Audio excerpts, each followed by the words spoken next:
समझ गए कि आप पूछना क्या चाहती हैं। आप तो अंतर्यामी हैं।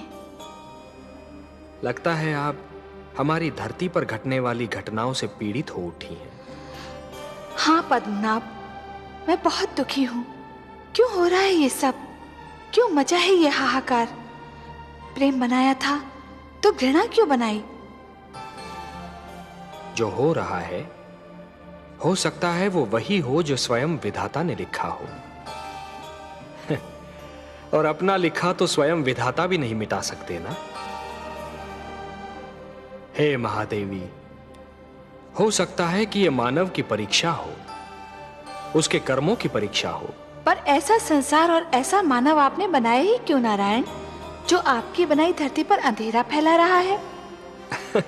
तो आप क्या चाहती थीं कि हम केवल दिन बनाते और रात्रि न बनाते? फिर मानव को अंधेरे उजाले का अंतर कैसे जान पड़ता? विष न होता तो अमृत की महत्ता कैसे जानी जाती? पुष्प के साथ कांटे न होते तो पुष्प के सौंदर्य को कौन जान सकता?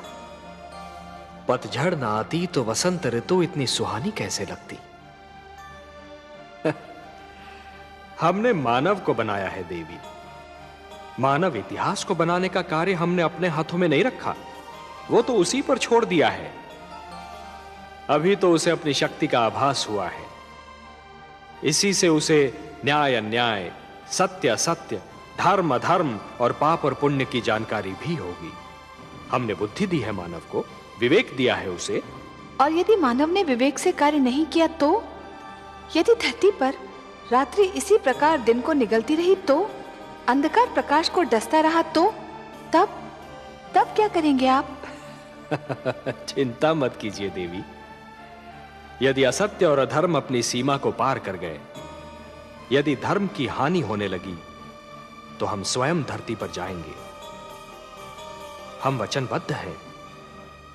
परित्राणाय साधूनां विनाशाय च दुष्कृतां धर्म संस्थापनार्थाय संभवामि युगे युगे। अपनी लीला तो आप ही स्वयं जानते हैं पद्मनाभ। इस प्रकार आरंभ हुआ प्रकाश और अंधकार के युद्ध का इतिहास।